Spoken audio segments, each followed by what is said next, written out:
Hi guys, welcome to my YouTube channel.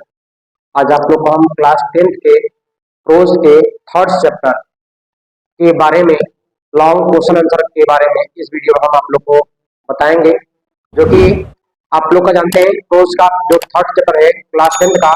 ये देखिए हमने लिखा है, देखिए लेसन 3 चैप्टर का नाम है, देखिए टू स्टोरीज अबाउट फ्लाइंग। यानी इसका मतलब सुनेगा, देखिए टू माना था दो, स्टोरी माना था कहानियां, किसी भी जिस वर्ड के अंदर लास्ट में वाई आए और हमको प्लूरल बनाना हो, उस वाई को हटा करके आई एस जोड़ देंगे आप, तो प्लूरल बन जाएगा यानी बहुवचन। तो यहाँ देखिए स्टोरी होता है, स्टोरी में आप देखे होंगे कि लास्ट में वाई आता है तो वाई को हटा करके आई एस जोड़ दिया गया, देखिए आई ई एस। तो यानी देखिए आपका टू माने होता है दो, स्टोरी माने कहानियां, अबाउट माने बारे में, और फ्लाई माने उड़ाना। यानी इस चैप्टर का अर्थ होगा, देखिए उड़ान अबाउट वाले बारे में, इधर से बताएंगे उड़ान के बारे में दो कहानियां। यानी इस चैप्टर का अर्थ ये होगा उड़ान के बारे में दो कहानियां। जैसा कि आप लोग जानते हैं कि जो चैप्टर है वह दो पार्टों में बटा है। There are two part in this lesson, यानी ये जो पार्ट है वह दो पार्टों में बटा गया है। देखिए यहाँ हमने लिखा है first part his first flight, और सेकंड पार्ट है द ब्लैक एरोप्लेन। देखिए हमने फर्स्ट पार्ट, देखिए हिज फर्स्ट फ्लाइट यानी उसकी उसका पहला उड़ान, यानी कि इसका अर्थ होगा हिज फर्स्ट फ्लाइट का उसका पहला उड़ान। इसका अर्थ होगा उसका पहला उड़ान।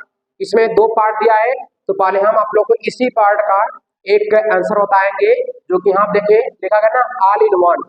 इस चैप्टर का भाई चाहे जो क्वेश्चन आए लॉन्ग में, इस चैप्टर का चाहे जो क्वेश्चन आए आपको लिखना है यही आंसर, बट लॉन्ग में ऑल इन वन। देखिए यहाँ हमने लिखा है ऑल इन वन, यानी इस चैप्टर का कोई भी क्वेश्चन आए आपको आंसर आपको यही लिखना है, आपको नंबर बढ़िया मिलेगा। देखिए आंसर हमने क्या लिखा है, the name of the lesson, यानी इसका मतलब होता है पार्ट नाम। देखिए पार्ट का नाम है हिज फर्स्ट फ्लाइट। हमने बोलते हैं कि पार्ट नाम और राइटर नाम ब्लैक पेन से डबल एंड कॉम लिखना रहता है।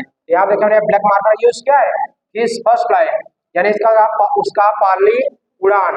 देखिए हैज बीन रिटन बाई, ये देखिए राइटर नाम है, राइटर नाम ब्लैक पेन से डबल एंड कॉम लिखा जाता है। देखिए क्या लिखा है, लियाम ओ फ्लेयर्टी। देखिए लियाम ओ फ्लेयर्टी। देखिए एक बार फिर समझा देते हैं, the name of the lesson यानी पार्ट नाम हिज फर्स्ट फ्लाइट यानी उसकी पहली उड़ान has been written by Liam O Flaherty. Flaherty इन्होंने उसको लिखा है, उस पार्ट को लिखा है। अगर it is divide into two part, यानी जो पार्ट है वो दो पार्ट में डिवाइड है। आगे का द फर्स्ट पार्ट यानी पहला पार्ट या पहला भाग, देखिए हिज फर्स्ट फ्लाइट यानी इसका जो पहला भाग है वो हिज फर्स्ट फ्लाइट है, और सेकंड जो पार्ट है द ब्लैक एरोप्लेन है। तो हम आपको हिज फर्स्ट फ्लाइट का लॉन्ग बता रहे हैं। इस चैप्टर का कोई भी क्वेश्चन आए आंसर आपको यही लिखना है। देखिए आगे बढ़ाते हैं, इन दिस लेसन यानी इस पार्ट में sea eagle is a central character, यानी सी ईगल जो पक्षी है वो इस पार्ट में sea eagle is a central character, यानी जो सी ईगल है केंद्र आधारित पर पात्र है। आगे कहा he was a small bird, यानी वह एक छोटा पक्षी था।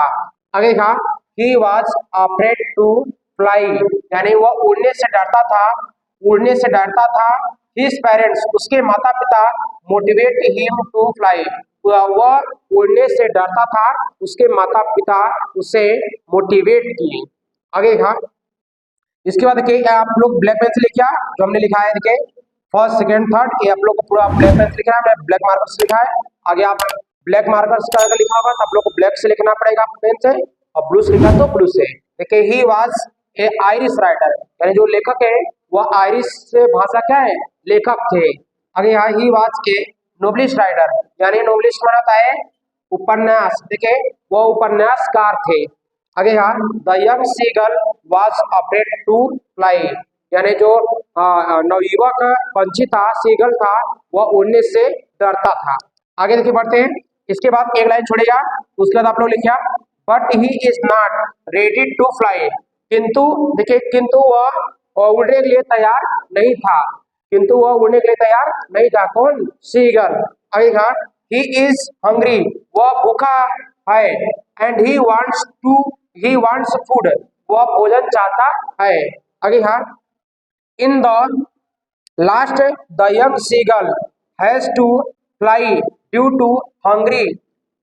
इंकरेजमेंट होता है प्रोत्साहित करना, प्रोत्साहन।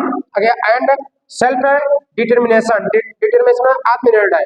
देखिए बताते हैं, इसका अर्थ बताते हैं आप लोग को। इन द लास्ट द यंग यानी अंत में नवयुवक जो सीगल पक्षी है वह उड़ने के लिए वह बुक के लिए उड़ने के लिए प्रोत्साहित होता है और अपने आत्मनिर्णय के लिए और उसको उड़ना पड़ता है। यानी जो सीगल पक्षी है अपने आत्मनिर्भर के लिए और प्रोत्साहन के लिए उड़ना पड़ता है।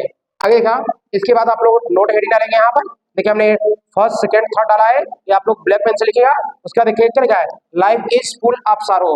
या देखिए इसका मतलब होगा जीवन दुख और सफरिंग माने कहता है कष्ट, यानी जीवन दुख और कष्ट से भरा है। प्रबल होना का है परेशानी, एंड माने और होता है चैलेंज माने चुनौती। यानी इसका पूरे का मतलब एक बार फिर देखा, जीवन दुख और कष्ट से भरा है, परेशानी और चुनौती से भरा है। यानी जो जीवन है वह दुख और कष्ट से भरा है और जीवन में परेशानी और चुनौती है।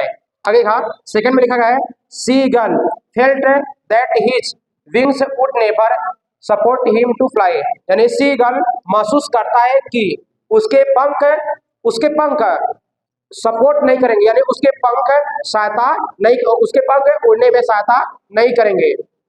इसके बाद के it is an essay, last number में लिखा है इट इज एन एसे, यह एक निबंध है। इतना हमने सरल शब्दों का प्रयोग किया है, आप आराम से इसको याद कर सकते हैं 10-15 मिनट में। आप लोग को स्क्रीनशॉट ले लगा, हम देखिए हट जाते हैं, आप लोग स्क्रीनशॉट ले लीजिए। चलिए देखिए आप लोग को इसको अच्छे से अपना तैयार कर लिया, बहुत ज्यादा मस्त है एकदम। हमने सरल शब्दों का प्रयोग किया है। यदि आप लोग हमारे चैनल पर जो बच्चे नए होंगे तो हमारे चैनल को लाइक करिए, सब्सक्राइब करिए, शेयर करिए, और जिस टॉपिक पर आपको वीडियो चाहिए वो कमेंट करिए। और आपसे मिलेंगे हम नेक्स्ट वीडियो में। Take care.